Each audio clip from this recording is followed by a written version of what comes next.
Patrick Hutzel from intensivcarehotline.com with another quick tip for families in intensive care.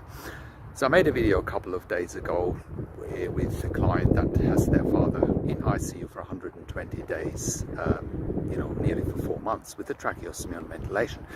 So now that I've had more conversations with the clients, I want to share this here in more details to prepare other families in intensive care to avoid similar situations. So the client went into ICU for bypass surgery, had CABGx5, so he had 5 bypass surgeries, and then had followed by complications such as cardiac arrest, arrhythmias, but also heart attacks.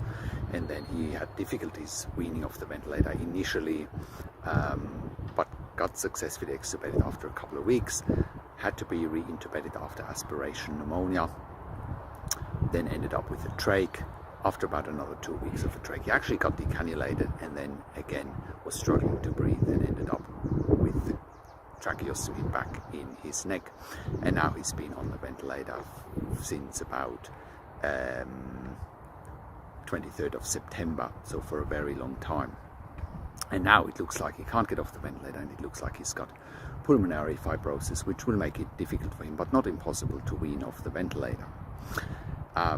The client is 63 years of age, and he's got multiple complications such as kidney failure, but he's off dialysis now. He is diabetic, and he's also on steroids for the lung fibrosis, but it's also immunocompromising him with the steroids because it's causing infections because he's immunocompromised. Anyway, now the intensive care team is adamant that he should not be resuscitated in case his heart stops. The intensive care team is adamant that he should have palliative care if he can't improve, and they have not discussed this with the client himself, which is really cowardice, for lack of a better term. I mean, why would you not discuss treatment options with a patient himself, especially since there's evidence that he is fully compos mentis, Glasgow Coma scale of 15. It's really cowardice of not discussing treatment options with the patient if they're awake, and they can speak the language, they can write, they can express themselves with a pen and a piece of paper, and hopefully if he can time off the ventilator he can even use the speaking valve, but in the meantime he can express himself simply with a piece of paper. Now the client is very clear on that he wants to go home on a ventilator no matter the outcome, and that he wants to leave intensive care as quickly as possible, and this is something that needs to be respected, and he can go home with a service like intensive care at home. And here in Australia in particular, with the NDIS, he's 63 years of age, he can get NDIS funding and go home as quickly as possible, right?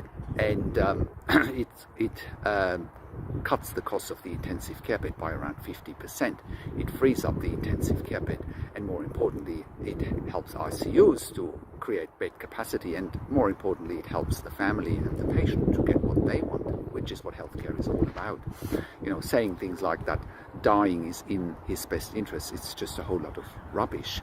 And because he wants to live, he's clearly expressed that, and not respecting patients' wishes is against the healthcare standards. Partnering with consumers is one of the healthcare standards. So, in a situation like that, they should continue trying to wean him off, but if they can't wean him off and he wants to go home, then you should contact intensive care at home at intensivcareathome.com.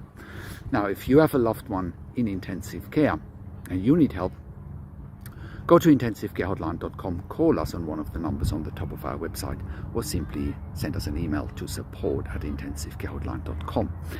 If you have a loved one in intensive care on a ventilator and you want to go home, contact us at intensivcareathome.com.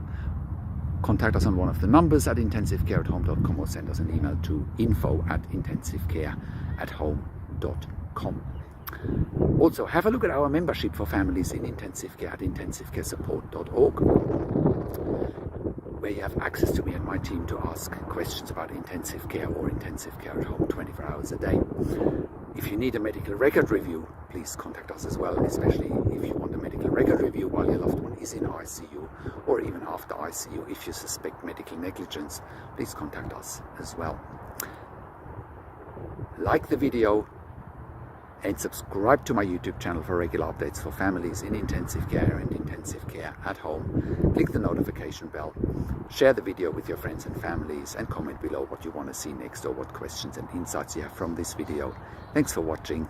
This is Patrick Hutzel from Intensive Care Hotline and Intensive Care at Home, and I'll talk to you in a few days.